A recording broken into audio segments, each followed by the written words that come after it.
ধর্ষণে অভিযুক্ত তৃণমূল কাউন্সিলর প্রিয়নাথ সাউ ওরফে টিঙ্কুকে অনির্দিষ্টকালের জন্য বহিষ্কার করল তৃণমূল কংগ্রেস। গতকাল অর্থাৎ বুধবার রামপুরহাট থানায় তৃণমূল কাউন্সিলর প্রিয়নাথ সাউ ওরফে টিঙ্কুর বিরুদ্ধে ধর্ষণে লিখিত অভিযোগ দায়ের করেন এক তরুণী। তার অভিযোগ, নিজেকে অবিবাহিত দাবি করে তরুণীকে বিয়ের প্রতিশ্রুতি দিয়ে লাগাতার ধর্ষণ করে তৃণমূল কাউন্সিলর। ধর্ষণের ফলে ওই তরুণী গর্ভবতী হয়ে পড়ে, জন্ম দিয়েছিলেন এক সন্তানের। তৃণমূল কাউন্সিলরের বিরুদ্ধে মুখ খুললেই তরুণীকে প্রাণে মেরে ফেলার হুমকিও দেন প্রিয়নাথ সাউ।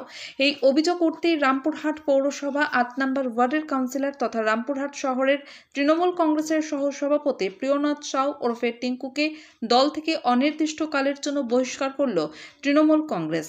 আজ রামপুরহাটের তৃণমূল কংগ্রেসের দলীয় কার্যালয়ে সাংবাদিক সম্মেলন করে রামপুরহাটের বিধায়ক তথা রাজ্য বিধানসভার ডেপুটি স্পিকার জানান, প্রিয়নাথ সাউয়ের বিরুদ্ধে ওঠা অভিযোগের খবর পেয়ে দলের উচ্চ নেতৃত্ব অভিযুক্ত কাউন্সিলরকে তৃণমূল কংগ্রেসের সমস্ত পদ থেকে সরানো হয়েছে এবং তাকে দল থেকে অনির্দিষ্টকালের জন্য বরখাস্ত করা হয়েছে।